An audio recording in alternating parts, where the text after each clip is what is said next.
celebrations, but this is the first time with the Gidcumb. So this is very special. All right.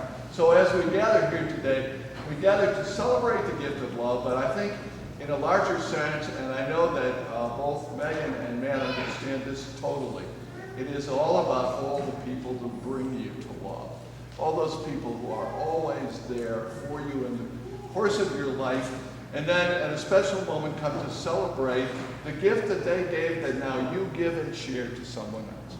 And so I would invite you to join me in offering a prayer and a blessing for Matt and Megan as we begin. If you would extend your right hands over the bride and groom. O Lord our God, our brother and sister have been close to our hearts always. And as we gather with them today to celebrate their promise of love to each other, we realize that that promise comes from your love and through us. We ask that that gift, special and beautiful, might always be one that they not only share, but which they also share with others. May their love reach out and spill over and touch all your people. May it be a blessing not just for them, not just for their families, but for all of the world. We ask this through Christ our Lord. Amen. I invite you all to be seated now as Kathy shares with us the first scripture selection.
reading from the first letter of St. Paul to the Corinthians.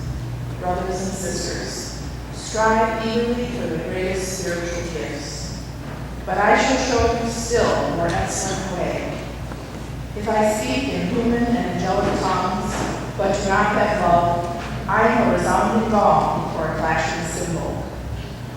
And if I have the gift of prophecy and comprehend all mysteries and all knowledge, if I have all faith so as to move mountains, but do not have love, I am nothing. If I give away everything I own, and if I hand my body over so that I may boast, but do not have love, I gain nothing.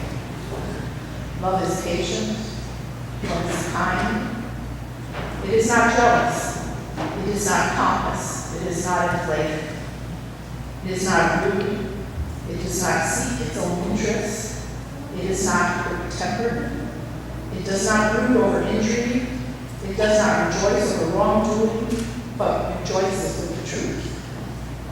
It bears all things, believes all things, hopes all things, endures all things. Love never fades. This is the word of the Lord. Thanks be to God.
The Lord be with each one of you.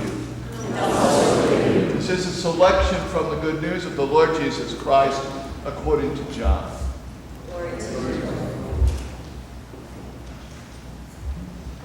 At the very beginning of his public life, Jesus gathered with his disciples to be a part of the wedding feast at Cana. In the course of the wedding feast, the steward came to the groom and said, "Sir, we are running out of wine." Jesus' mother heard him. She said to Jesus, "They are running out of wine." And he said, "Mother, what concern is that of mine?" And she did as mothers do. She said, and Jesus said to the steward, "Fill all the water jars to the brim." And when they filled them to the brim, he said to the head waiter, "Now dip in and taste and bring to the groom." When he came to the groom, he said, "Sir, usually at a wedding, the host serves the best wine first. And then, when the guests have been drinking for a while, that which is not so good. But you have saved the best wine till now." That was the first sign that Jesus performed. He performed it to enhance a celebration of life and love. And in the course of his public ministry, he would travel to all of the towns and villages, and everywhere he went, he brought forgiveness. Everywhere he went, he brought healing. Everywhere he went, he brought a call, come to life, by sharing life. Finally, on the last night of his life, he gathered with his disciples to share with them for one final time the meal of Passover. It was their most sacred meal, for at Passover, they remembered that God had set their ancestors free from slavery in the land of Egypt long before. But he spoke to them of a new freedom. He said to them, "As the Father has loved me, so I have loved you. Live on in my love. You will live in my love if you keep my commandments, even as I have kept my Father's commandments and live in his love. All this I tell you, that my own joy may be yours, that your joy may be complete. This is my commandment.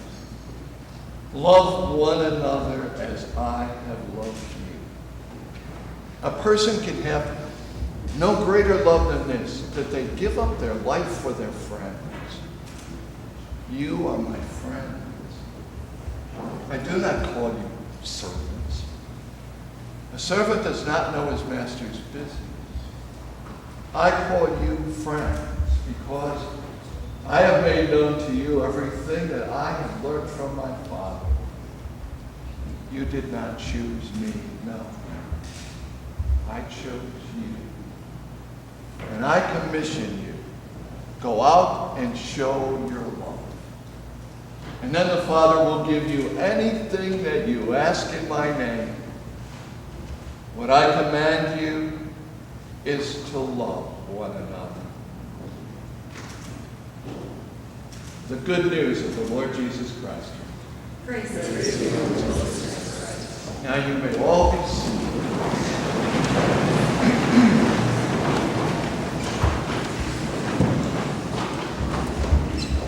Now, of course, because I have such a long history with the Dolan family, probably all those Dolans that are packing up on this side of the church, they probably expected I'm going to do a kind of retrospective of all of their weddings through the years. But what would be more boring?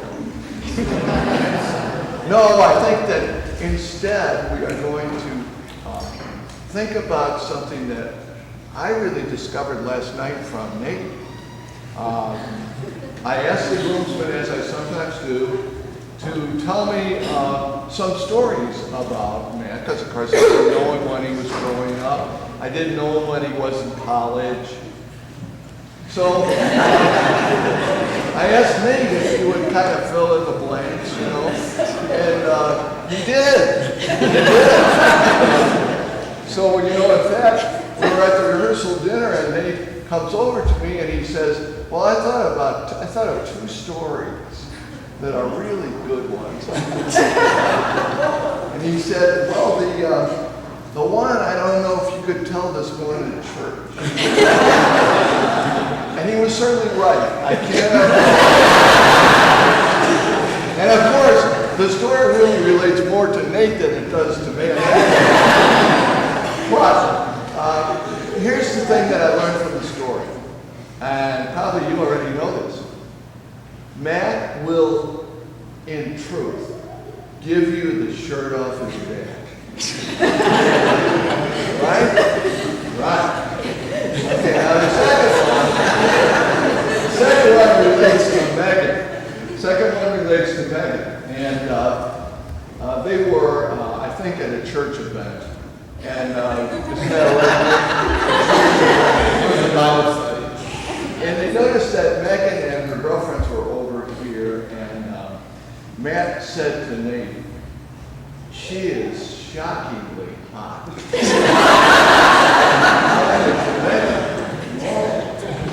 think he's right. Pointed to Megan, and then Nate took Matt's hand and brought him over to meet this shockingly hot. So those are the two stories. Pretty good, huh? Yeah. And I know that the other guys have stories too, and the girls have stories about Megan. But I'm always sensitive. We don't want to get the bride excited about something, so we don't do that. But last night also, something very special, and it has really all to do with what we're about here today.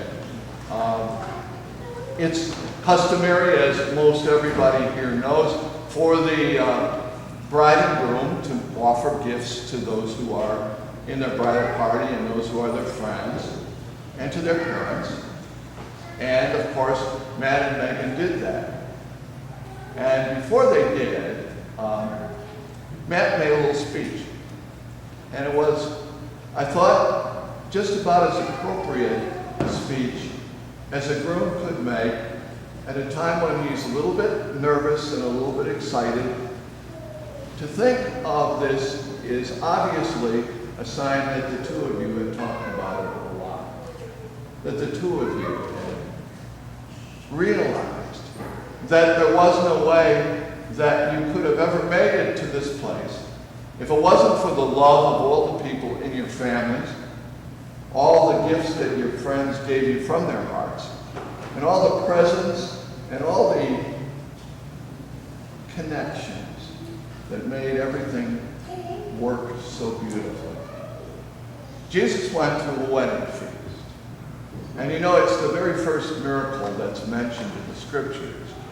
And he goes to the wedding feast, and I think it's kind of significant that when the wine runs out, his mother comes to him and grabs him by the shoulders and says, they have no more wine.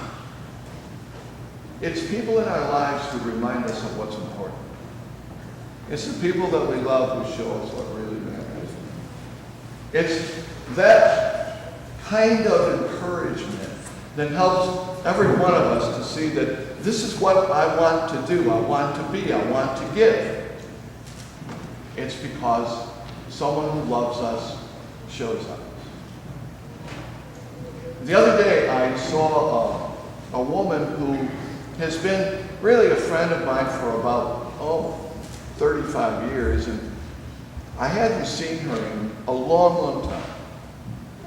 And when we met again and started talking, she said to me, think about all the people that we used to be connected to. And she said, wait a minute, we still are. We're still connected.